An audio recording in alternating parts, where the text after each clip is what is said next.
ძლდება კახაბალის მხრიდან ერთის მხრივ თბილისის მოქალაქეებისთვის იქ შედეგების წარდგენა, რაც განმავლობაში რაღაც მიაღწია, როგორც მერმა და სამომავლო გეგმების შეთავაზება.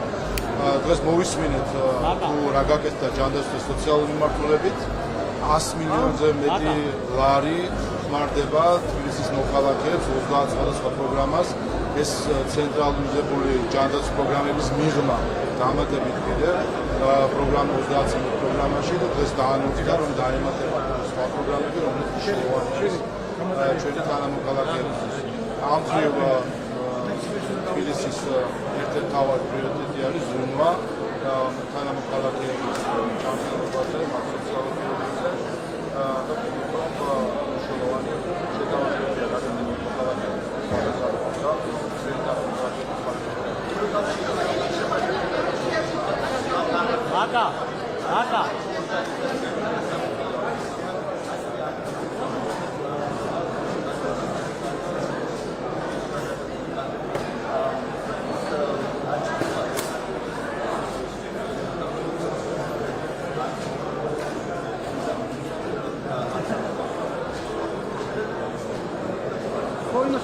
ჩვენ რაც დავხეთ არის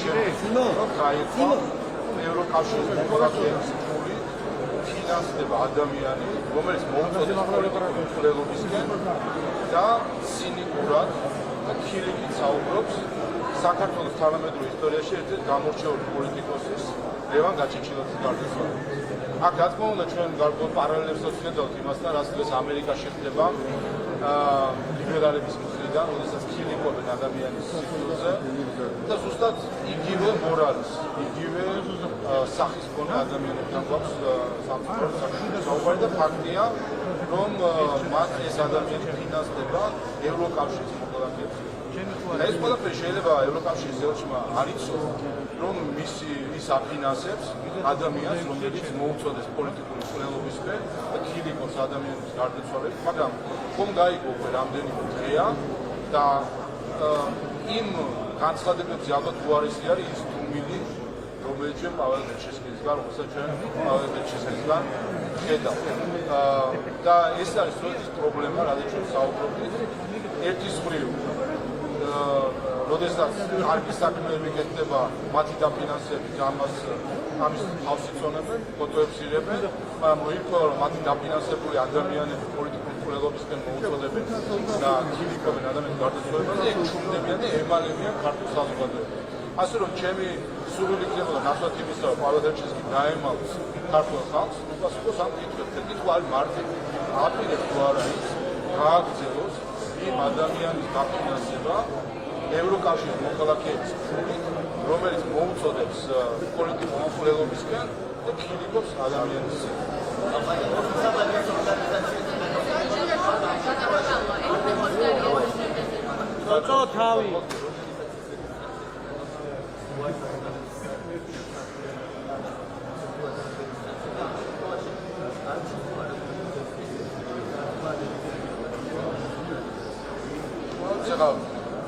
მე რამდენადაც ვხვდები, რაც მედიიდან გაიგო, ეს არის პოლონეთის მთავრობის ორგანიზაცია არის.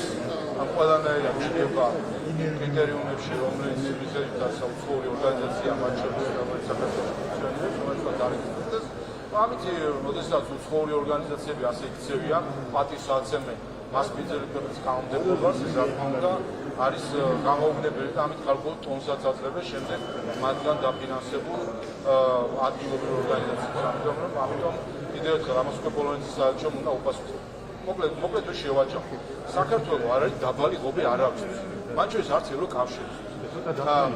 ქართულ ხალხს თუ კი რაიმე აღიზიანებს თავის ისტორიული გამოცდილებიდან გამომდინარე, აღიზიანებს, როდესაც მას უყურებენ ზემოდან.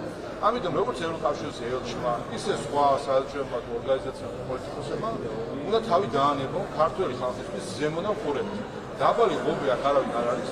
დემოკრატია ჩვენ არ გვესწავლება ზოგიერთი ევროპული ქვეყნისგან, სადაც ყველა რეიტინგებით შედარებით საქართველოს მათთვის სხვადასხვა მმართველები და არ გვესწავლება კანონის უზენაესობა. ამიტომ იმოქმედა ქართული ხალხის კანონმდებლობის შესახებ.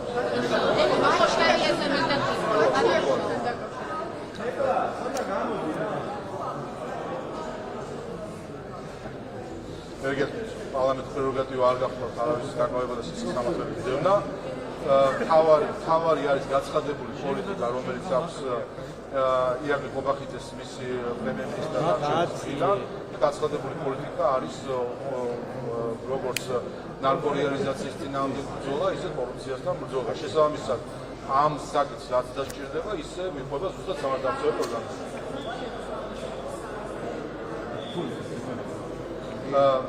კიდევ ერთხელ პარლამენტის პრეროგატივას არ წარმოადგენს სისხლისამართლების დევნა საერთოდ. გასაგებია თქვენი ხო გიპასუხეთ. მე გიპასუხეთ. სხვა პასუხით ვერ ვთქვი.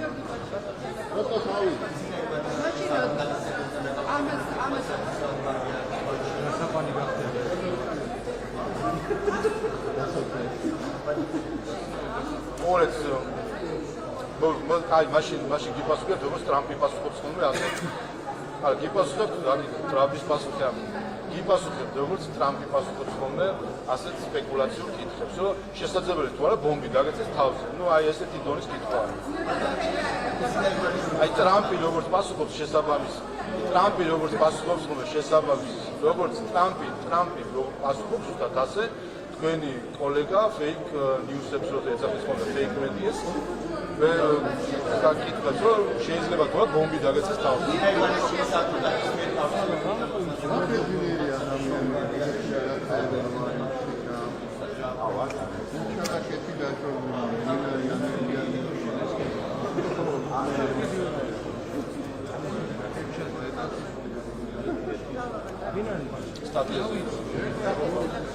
ეს საჩოს მე როგორც პირველ შემთხვევაში არ არის გარდიანი აკვირდებს შეკვეთილ სტატიას აშკარად შეკვეთილ სტატიას ბაჩეშვილის მხრიდან. რა ვიცი ეს კიდევ ერთხელ აჩვენებს თუ რა მდგომარეობა არის მედიაში ევროპაში და ახლაც გავიხსენებთ ტრამპის სიტყვები, როდესაც ის fake მედიაზე საუბრობს, mainstream media, რომელიც fake media და ჩამყარებებული. ეს არის დღევანდელი მდგომარეობა მედიის მხრივ ევროპაში, რაც მაგათ სავალალო არის ამ მხრივ, როდესაც პირდაპირ ჩანს, რომ არის ფული გადახდილი სტატიაში და ამისი გაქრობა არ ხდება შესაბამისად ისე კორუფციის ერთ-ერთი მასშტაბური.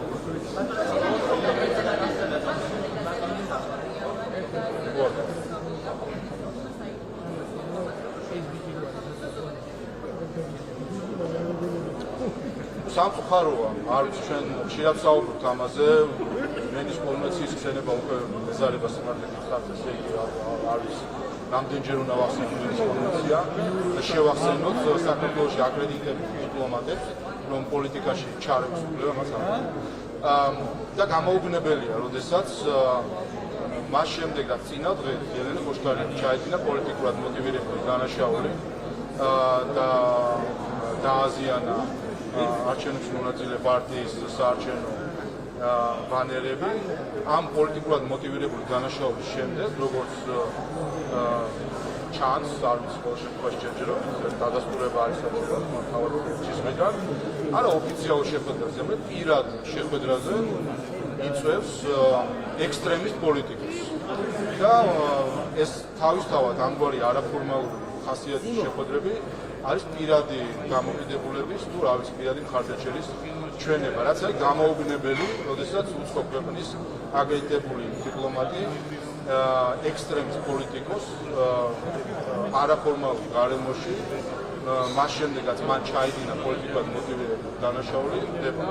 მე არაერთხელ ვიტყვამს, რომ ზუსტად ასეთი ან დაუფიქრებელი ქმედებები, ან დაფიქრებული კიდევ უფრო უარესი ფიესტიასა დაფიქრებული, ჩაფიქრებული და გააზრებული არის ქმედებები ახალისებს ექსტრემისტ საქართველოში. ელენე ხოშტარია არის ექსტრემისტი პოლიტიკოსი, რომლის გაცხადებული მიზანი არის 4 ოქტომბერს საქართველოს მოქალაქეებისთვის არჩევნებზე ნების გამოხატვის ხელის შეშლება. არჩევნების ჩასვლის ამაზე საუბრობს ერთი. მეორე მისი გაცხადებული გეგმა არის ხელისუფლების ძალადობით შეცვლა, როდესაც საუბრობენ გადატრიალებებზე, გამხობებზე და ასე შემდეგ და ასეთ ექსტრემის პოლიტიკოს, როდესაც არა ფორმალურ გარემოში, თუმცა ესეც პრობლემა იქნებოდა, რომ ამ ესეთ ექსტრემისტებს ფორმალურადაც შეხვდნენ და არა თუ ასეთ ფორმალურ გარემოში, არაფორმალურ გარემოში პირად რაღაც ურთიერთობას და პირად სიმპათიები აქვს, არ ვიცი ეს რა არის, პირად მხარდაჭერას ყოველ შემთხვევაში ამით აჩვენებს, როდესაც მას შემდეგაც წინადრედ ჩაიდინა პოლიტიკურად მოტივირებული დანაშაული მეორე დღეს უცხოეთის ელჩი ხდება. ამიტომ კიდევ ერთხელ ეს და მათ შორის ეს გახლავთ საქართველოს არჩევნებში ჩარევის მაგალითი, თუ კი ეს სიმართლე არის, რომ მას შემდეგ რაც ექსტრემისტთა პოლიტიკოსმა დააზიანა არჩევნებში მონაწილე სუბიექტის გონება, ჩაიდინა პოლიტიკურად მოტივირებული დანაშაული, ამის შემდეგ ჰოლანდიის ელჩი მას არაფორმალურ გარემოში შეხვდა.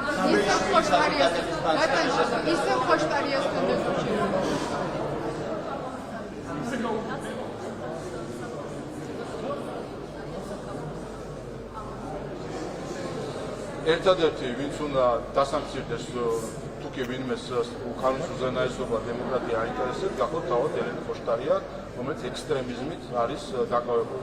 ქართული სახელმწიფო ამ სანქციებზე ზრუნავს, იცით რომ მას მის მიმართ არაერთი ადმინისტრაციული წარმოება იყო ამ ასეთი ექსტრემისტული ქმედებების გამო და გუშინ წინ იყო ხო თუ არ ვიცი ჩაიდინა პოლიტიკურად მოტივირებული დანაშაული, შესაბამისად გახლავთ სისხლისამართლის საქმე მის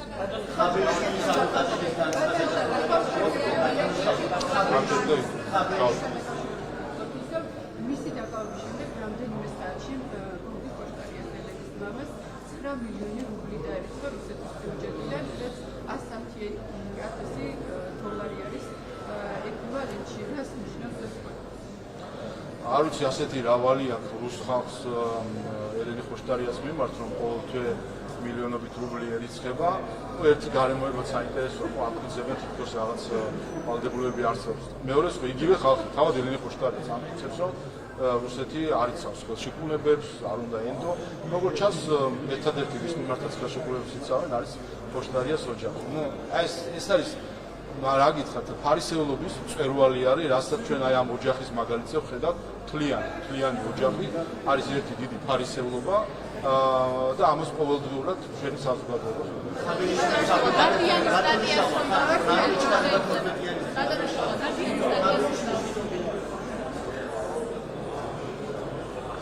ეს არის გაცხადებული არის, რომ მათ სულ ხელისუფლების ძალადობრივად შეცვლა და ეს არის თავის მხრივ, რაც ასე ჩვენ ვაგვირდებით და მე პირადად კიდევ ერთხელ ხაზგასმებას ვსვამ, ჩვენ ვხედავთ, რომ ეს ყველაფერი არის გარედან მართული, ვხედავთ შეხვედრებს მათთან გარედან, ვხედავთ მათ ვიზიტებს და დაანონსეს კიდევაც ამ დღეებში წაპირებენ საზღვარგარეთ წასვლას.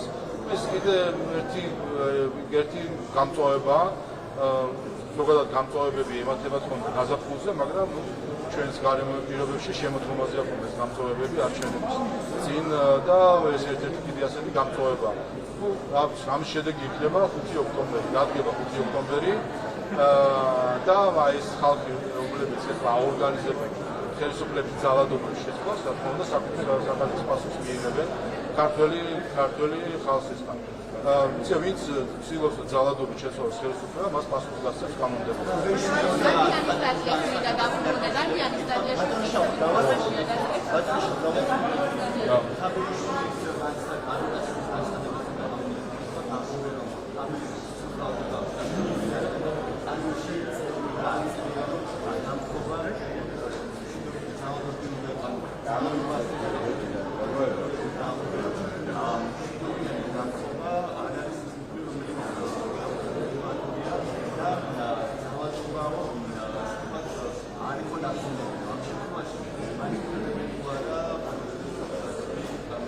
ეს ამ შეცვალა სასამართლოში.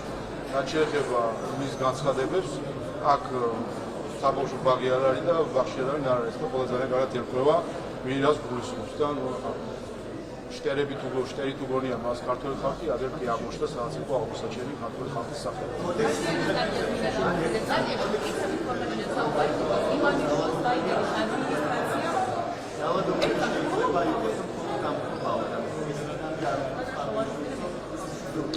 ხელისუფლების ცვლილების ერთადერთი დემოკრატიული გზა არის არჩევნები. ჩვენ როგორც იცით, არჩევნები ახლა ცენტრალური ხელისუფლების შესაძლებლად არ იგებია. არის ადგილობრივი არჩევნები, სადაც ისინი განზრახ არ მონაწილეობენ. შესაბამისად, ხაბეიშვილს, ნაციონალურ მოძრაობას და მათ კოჰორტას გაცხადებული აქვს, რომ ისინი უარს ამბობენ დემოკრატიული გზით ხელისუფლებისთვის ბრძოლაზე, ანუ ამ შემთხვევაში ადგილობრივი ხელისუფლებისთვის ბრძოლაზე, ანუ დემოკრატიულ გზაზე მათთვის უარი. აქედან პირდაპირ იკითხება, რომ მათი ერთადერთი გზა არის არადემოკრატიული ხერხებით ხელისუფლების შეცვლა, ანუ ძალადობრივი შეცვლა ხელისუფლების. ასე რომ მე გუშინ TV პირველის ერთ-ერთი წამყვანისგან მოვისმინე აღიარება, რომ მშვიდობიანი დამხობა ეს არის ოქსიმორონი. ასე სადაც TV პირველი აღიარებს ამას, მე მგონი ჩვენს დაგვეჭერება. ალბათონო დიანა ტრაპაიძე.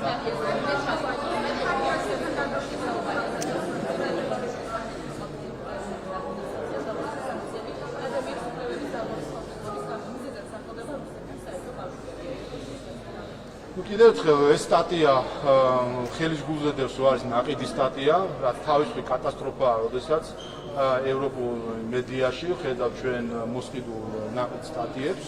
შესაბამისად, მისი შინაარსიც დამკვეთის მიერ არის შეკვეთილი, ფულია გადახდილი თითოეულ სიტყვაში, თითოეულ წინადადებაში.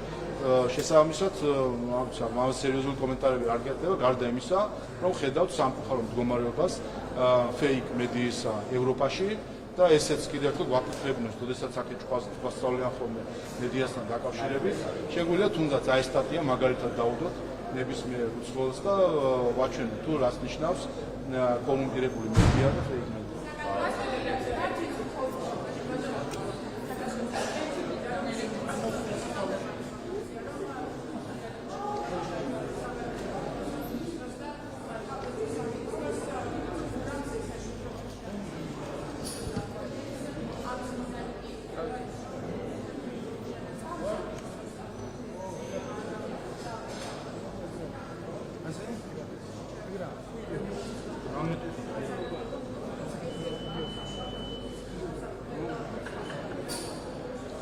ჭორი იმისი არის, რომ გავრცელდეს და გონი იმისი არის, რომ ჭორს არ უნდა აუხსნას. ჭორი იმისი არის, რომ გავრცელდეს და გონი იმისი არის, ამ ჭორებს არ უნდა აუხსნას. მეგობრებო,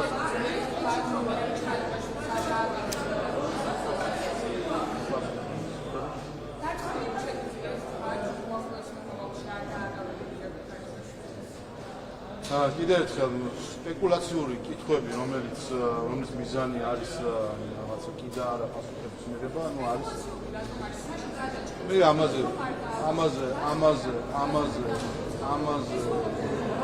არა, იმიტომ რომ თქვენ გინდათ ამ საკითხებზე აწყობთ სიუჟეტი. კიც პასუხიც გაწყვეტ, არა პასუხიც გაწყვეტ და საერთოდ ამაზე საუბარია. ყველაზე სწორი გზა არის, რომ fake მედიას სასაუბრო თემა არ მისცემ.